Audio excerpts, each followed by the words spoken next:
Okay, this is 12.2 Oersted's discovery. Now, in 12.1 we talked about the basic ideas of magnets and magnetic fields.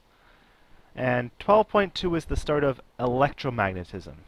Because Oersted's discovery, well, Oersted's principle here is that he found out that when current runs through a straight conductor,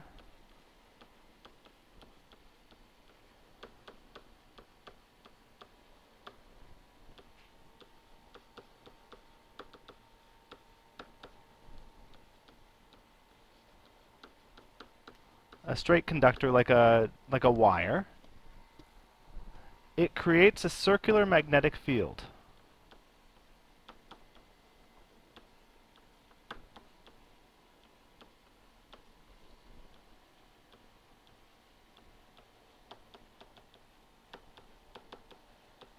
It creates a circular magnetic field around it, around the straight conductor, around the wire, which is a really, really big deal. It changed a lot of things because, magnetism has always been something that's fascinated a lot of physicists, but it wasn't until Oersted's discovery that we learned that magnetism and electricity were related. And we found out that when we run electricity through a wire, we can create magnetism. We can create a magnetic field. This was a huge discovery, and it made a lot of it made our entire electric world possible, the amount that we use electricity nowadays. So anyway, it's a really, really important discovery. And there's a rule that we use called the right-hand rule to tell us what this field looks like, what this magnetic field looks like when we run electricity through a wire. So the right-hand rule, it tells you what direction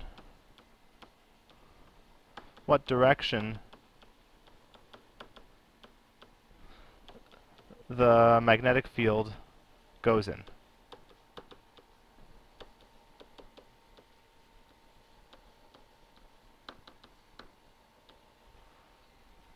So the right-hand rule is below. I've copied it in so that you don't have to write the whole thing out. It says the right-hand rule for a straight conductor. If your right thumb is pointing in the direction of conventional current, so the direction that our current is flowing through the wires, and you curl your fingers forward, your curled fingers point in the direction of the magnetic field lines.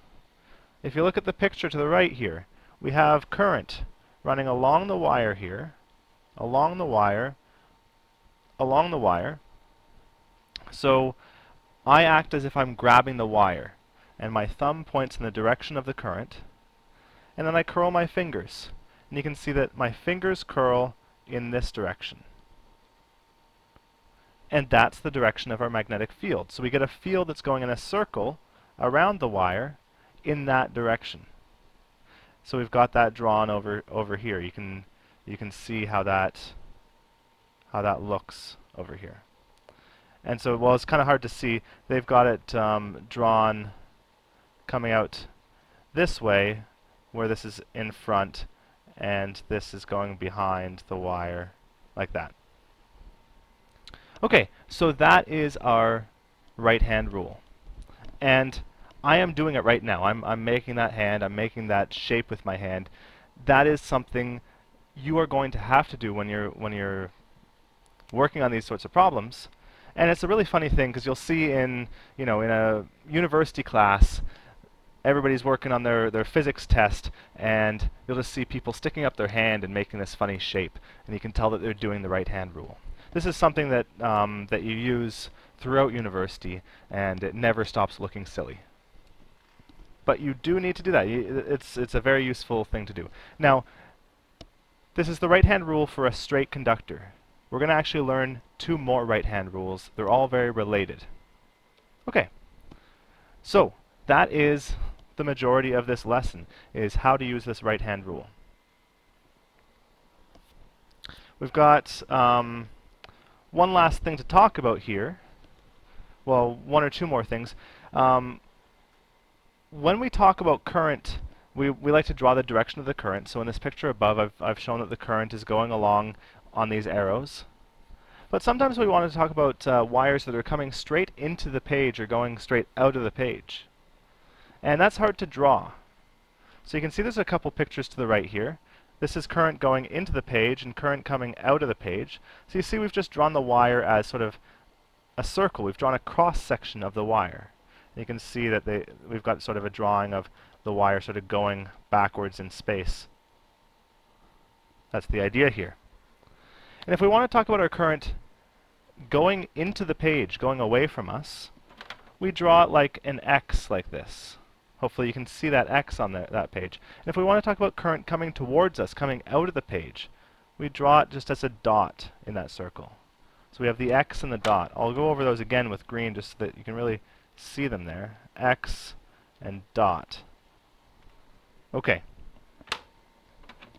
So that's what we're going to put here into current into and out of page. The X is current moving away.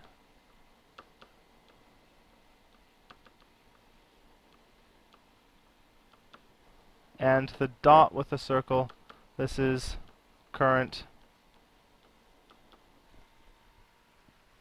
moving toward you.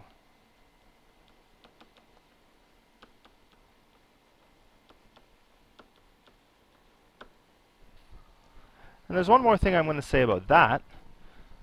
To remember the X and the dot, X is going away from you, dot is coming towards you. We talk about what an arrow looks like. So that's why we have this picture down here of an arrow. So we talk about what an arrow looks like.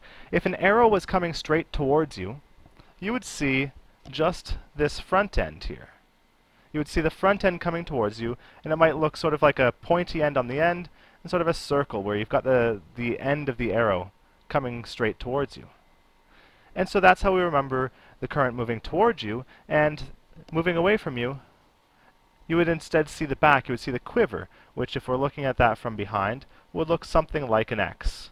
So that's how you can remember towards you and away from you. They are based on what an arrow might look like moving towards you and moving away from you. So the X, current moving away, looks like the back of an arrow. And the dot, moving towards you, looks like the tip of an arrow.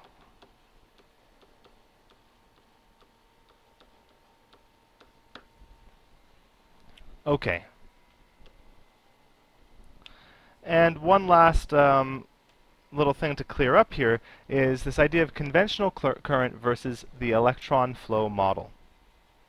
So for the right-hand rule, we stick our thumb in a direction that the conventional current is flowing.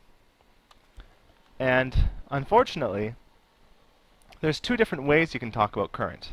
You can talk about conventional current, and conventional current we say that current flows from the positive terminal to the negative terminal. From positive to negative. And you know that electrons are negative, so in fact that doesn't make much sense. That's not actually what happens. Electrons flow from the negative terminal to the positive. But when we talk about current in physics class, that's not what we say happens. We say that current goes from the positive to the negative, and it's because of a convention that somebody set up hundreds of years ago, and it's all his fault, and we can't really fix it. That guy was Benjamin Franklin. So, conventional current says that current flows from positive to negative, which isn't true. And you can blame Benjamin Franklin for that.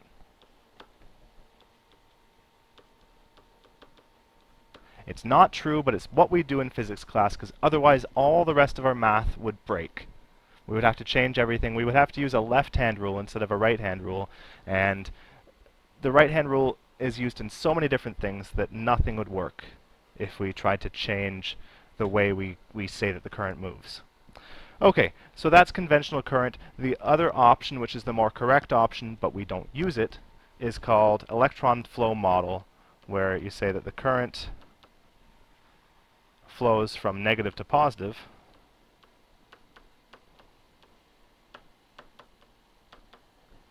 which is the movement of the electrons. And so that makes a lot more sense, but unfortunately it requires, well, I'm going to say here it's more correct, but it requires using a left-hand rule instead of right-hand,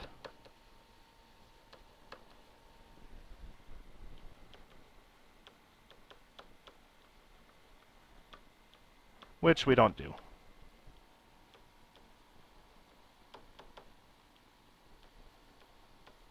There are some places in the world that do use the left-hand rule instead. It really complicates a lot of things to try to make that switch. So we've just said in physics, oh well, good enough. We'll pretend that current goes from positive to negative just to make everything else work. Okay, so those are all the ideas. We've seen here that when we run current through a wire, it produces a magnetic field that goes in a circle, and the direction of that circle depends on the right-hand rule. All right, let's go back to the next page here, and we're going to actually try drawing some of these magnetic fields. So we've got the magnetic field for each diagram. I really want you to be trying out your right-hand rule here, so I'm doing it right now. I'm putting my thumb in the direction of the current, so my thumb is going in that direction. I'm curling my fingers, and my fingers are curling in this sort of a direction. So there's my magnetic field. I've just drawn my magnetic field. It's this circle going in that direction. Okay, excellent. Next one, part B. I've got current going into the page, so I take my thumb is pointing directly into my page. I curl my fingers are curling this way. Remember, I'm using my right hand. So that's my magnetic field. I get a magnetic field that's going around in circles like this. And I could probably just extend these a bit. There we go. There's my magnetic fields. Next one, we're going backwards. Draw the direction of the conventional current for each diagram. So we're given now the direction of the field, and we have to draw the conventional current. Now you might not be able to see it on your handout very well. This circle is right here behind, and it's coming out from behind. Here it goes in front, and there it's going back behind the wire. Okay, so now if you curl your fingers in that direction, you can see that I'm curling my fingers towards me. It means that my thumb is pointing in that direction. Okay, I'll try this again. Now we've got this circle going like this. Goes behind there. Okay, so I curl my fingers in that direction. My fingers are curling upwards and away from me. My thumb points to the left there.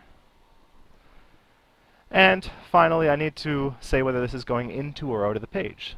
So I curl my fingers in this direction. So I'm curling my fingers in this direction. Well, to do that, my thumb is pointing at me, so I draw a dot here to indicate that the current is coming out of the page, towards me. That's it. That's how this right-hand rule works. I do want you to get familiar with it. It's very important. At the very bottom here, I've put a little webcomic from a webcomic called XKCD. It's just a funny thing that points out how silly this whole convention of positive-negative current flow is. And so this here, I will read it for you. We have a time traveler who says, Benjamin Franklin, yes? I bring a message from the future. I don't have much time. What is it? The convention you're setting for electric charge is backward. The one left on glass by silk should be the negative charge. And the caption says, we were going to use the time machine to prevent the robot apocalypse, but the guy who built it was an electrical engineer. Because electrical engineers really like to complain that everything is backwards and it's all Benjamin Franklin's fault. Okay, so give the homework a try there and have fun with it.